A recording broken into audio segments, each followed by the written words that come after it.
Welcome, everybody, to the Tropical Fun Astrology Weekly Overview. I'm Thomas Miller, and thanks for joining us. It's the middle of May, and it's time to get outdoors. So here we are. We'll see how much my face is covered by sweat by the time we wrap this podcast up. Let's jump in here and take a look at some of the structure and the things that are happening in this fairly busy week in the sky.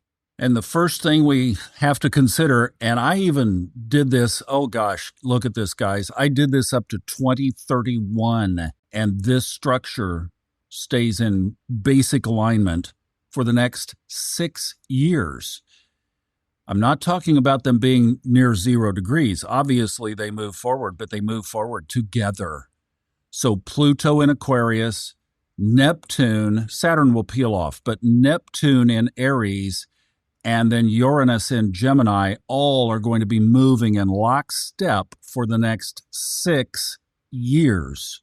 So for the next at least year and a half or so, every time a planet changes signs, we have to deal with aspects to these 3 points in the chart. And we're going to be having that coming up here pretty soon when Mercury enters Gemini. We'll get to see that head on because it will sextile and trine from that position. So this is a formation that we have to plant in our minds, and it's not going away for the next 5 to 6 years. It's incredible how this is going to be affecting all of us. So that's the basic structure of the chart, regardless of what else is going on. But obviously, on Saturday, we had the moi in the sky of the Sun and Uranus. Sun has already crossed over, passed by here on Monday as I'm setting the chart up for the week. But that was the big aspect over the weekend. And right on time, Friday evening, the day before, 12, 14, 15 hours before, Moodys downgraded the United States credit rating after the market had closed. That was just so crazy. Slimy? Yeah, it was. They should have announced it at noon so that the market could have had some time to react to it. That was so Neptunian, the shadow side of Neptune. But they did, and that's going to be affecting the markets, I'm sure, on Monday and going forward for a little while. We've had 2 previous downgrades. One was in 2023. I think the other one was 2011 or 2012. So it's not like something shockingly new, but this is Moodys. They're the big boys. This is like Chase saying we're denying your construction loan or something like that. It's more earth-shattering than a local credit union saying we're not going to pay you as much interest on your checking account. So putting it in context, this is a bigger deal. And it was right on time with Uranus Sun. So there's the bzz, there's Noel Teal's surprise. Now, I'm going to keep this in place as we talk about the other things going on because we just really have to keep this context alive. So look at what's happening here. Saturn is at 29 degrees. It moves into Aries, joining Neptune on May 24th. So when the Sun hits 29 degrees on Tuesday, it's going to be in this same sextile aspect with Saturn. As planets close out one sign and start to move into another, we have to be thinking, is it going to be aspecting Gemini, Aries, or Aquarius? Because it's going to be hitting one of them for the next forever. All right, so the Sun does that on Tuesday. Then it crosses into Gemini, and then Tuesday afternoon, just before 3 o'clock Eastern, it moves into Gemini, where on Thursday morning, it also sextiles Neptune. So we get them, just right now, we get them 2 days apart with the Sun. But we get both sextiles Tuesday and Thursday. And then I know you're thinking, okay, then what about Pluto? What about Pluto? Well, that's Saturday. Just before noon on Saturday, it hits that trine with Pluto. Everything that changes signs, particularly the moon, so frequently is going to be hitting these aspects, the sextiles, the trines.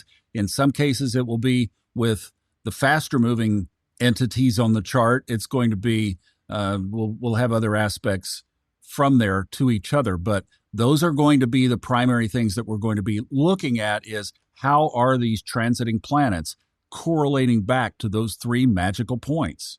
because the structure of this is this little short pyramid, I think we're going to put this in fun astrology terms and call it the Great Pyramid because it's not maybe so great from its stature, but it sure is from the impact it's going to have on the world and how long this thing is going to be with us. So from now on, the Great Pyramid. And then I'm going to clean this up for this last little aspect. We mentioned Mercury moving into Gemini. That's Sunday night, just about 9 o'clock Eastern. Mercury goes home to Gemini and then hits that sextile back to the 0 Aries point, and it will be in the trine next week to Pluto exactly. So this is the pattern. I'm just saying this is going to get repetitive, but every time something peels off, that's what we have to be thinking about.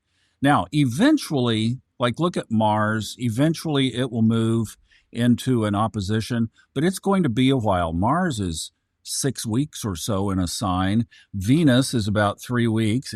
So see, everything that's not one of these guys is only, here's the starting line. Mars is the furthest ahead, but really we're just talking about, well, of course, Mercury will move quickly, right? So Mercury and the moon, and then Venus. But look how far Venus has to go before it will be in an opposition to the first one, which will be Uranus. And that will be in Gemini, so that will be somewhere about here that Venus has to go all the way around to there. Mars has to come all the way around to there before we get something else besides a square, a trine, or a sextile. I seriously don't know if any of that matters that much. I mean, we'll get those aspects as those faster planets move across. But the point is, we are locked into this formation for a long, long time. Here's the other one I wanted to mention, and this happens on Thursday. For those of you who like to follow the Moon Wobble and at least know that it's out there, the 3-week prior to the peak period begins on Thursday. Now, what we're talking about, the Moon Wobble, really quickly, nothing wobbles. There is no moon involved. In fact, these are points in the sky. But when the sun either squares or conjoins the nodes of the moon, from that date, which will be June 24th, we back up. Some people go 2 weeks. I go 3 weeks. And there's reason for that because I observed that the Hamas attack back in October of 23 occurred just outside of 3 weeks prior to that was a conjunction. So I believe it was a conjunction. But Sun is moving into position now, so that's just something else to keep in mind. And the interpretation around that is kind of Mercury retrograde on steroids, if you will. It's basically do things like don't buy a house, don't buy a car, don't make major purchases, big appliances, that kind of thing. To me, I don't go that far. But what I do is I maintain that awareness of caution. And then also I take a look at what else is going on around it. So if there are other aspects, be aware of that. There's just a personal space awareness is that kind of thing. Just a little more caution during the Moon Wobble. It happens every 88 days. It lasts for 3 weeks. I've never seen anything significant after the peak, so after June 24th, but the followers of it say it tails out for like another week. I've never seen anything happen, and I've been tracking this thing for probably 4 or 5 years pretty closely, and everything seems to happen in that upswing, especially the couple of weeks before. Now, let's take a look one more time just to lock some dates in. We showed this a couple of weeks ago, but it's good in the context of what we've been looking at here. On Saturday, the Sun conjuncted Uranus, and then this week we have the Sun entering Gemini. Saturn enters Aries on the 24th. Jupiter moves into Cancer on June 9th. And then the big one, and I think Robert and I are going to do some kind of special on this. Jupiter squares Saturn. And we'll also square Neptune. But basically, Jupiter squares Saturn. That's the first time it's been in a square aspect since they conjoined back in December of 2020 in Capricorn. Then on the 24th, the Sun will conjoin Jupiter at 3 degrees Cancer. And then on July 7th, Uranus, the planet of Bzzzzt, moves into Gemini, the dual sign. So that's what's ahead of us, and we will be following it all the way through. And Tracy Arnold is joining us again this week with some thoughts on how we can position ourselves, how to maximize this so we can live our highest timeline. Hi, Tracy.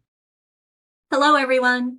This week, we're wrapping up Taurus season. We're moving from the grounded, earthy energy of Taurus into the lighter, airy energy of Gemini. But before we get there, we will feel as though we are dotting our I's and crossing our T's yet again. There will be some tension. On Tuesday morning at 7:58 a.m., the last quarter moon in Aquarius will be in an exact square with the Taurus sun. This is completing the moon cycles throughout the Taurus season, where we started with the new moon of planting seeds of intention, the first quarter moon doing a check-in on those intentions, the full moon where it illuminated everything, and we knew what we needed to release, where we needed to course correct, and how we were doing on accomplishing our goals. Now at the last quarter moon, it's a final check-in. How did you do with it? How are you feeling about it? If you did the work, which Taurus keeps us on track, right? Because it's that stable, grounded, steadfast focus on what we have planned. You may not be feeling this tension that I'm talking about, but you might be seeing it. You're at work. It's a Tuesday. So chances are you're at work and you might be noticing that other people are feeling, stressed. Breathe, because this is going to be a short point of tension. It's actually going to shift at 8:28 a.m. when the moon goes into Pisces. So the square isn't as tight. We have a different energy, and Pisces is a little more relaxed than that Aquarius. And then at 2:54 p.m., we have the sun moving into Gemini. So it's going to be even lighter energy, but that can have a little bit of an unsettling effect on people. It can make them feel a little out of sorts and not quite know what to do, or it can activate them to want to go have fun. Plan ahead. If you have to work and you can't leave at 3:00, plan to go out afterwards, because chances are you're going to feel that shift in energy and you're going to want to go out and do something different. We've been focused. We've been steadfast, working on being more comfortable in our life. And if we've created more time, we're supposed to be having fun with it. Go have fun. From that point on, it's going to be a lighter, faster thinking energy. And we're going to wish that we could move and get things done as fast as we can think. That can be a little frustrating because we have so many thoughts and we just want to accomplish a lot. But more often than not, what I've seen is people really just want to enjoy the energy. I've had people say, I don't know what it is, but I don't want to focus on work anymore. I just want to go have fun. And I just tell them, go have fun. Have fun. We're in Gemini season. Gemini likes to be adventurous and likes to connect with their friends, be social, talk about the things that they've learned because they like to learn. So if that's how you're feeling, go with that flow, right? We're supposed to be aligning with the rhythm of the universe. When we have fun, we are able to come back into focus with a renewed energy. So until next time, keep aligning with the rhythm of the universe and the wisdom of your soul, and enjoy. Namaste. And thank you so much for joining us for this week. I'm glad I made it. Not too bad out here. Got a little fan going on in the corner, but it's been fun. On the road, obviously. And we will see you next week and on the podcast all week in between. Thanks so much for watching. Have a great week. Sending lots of love.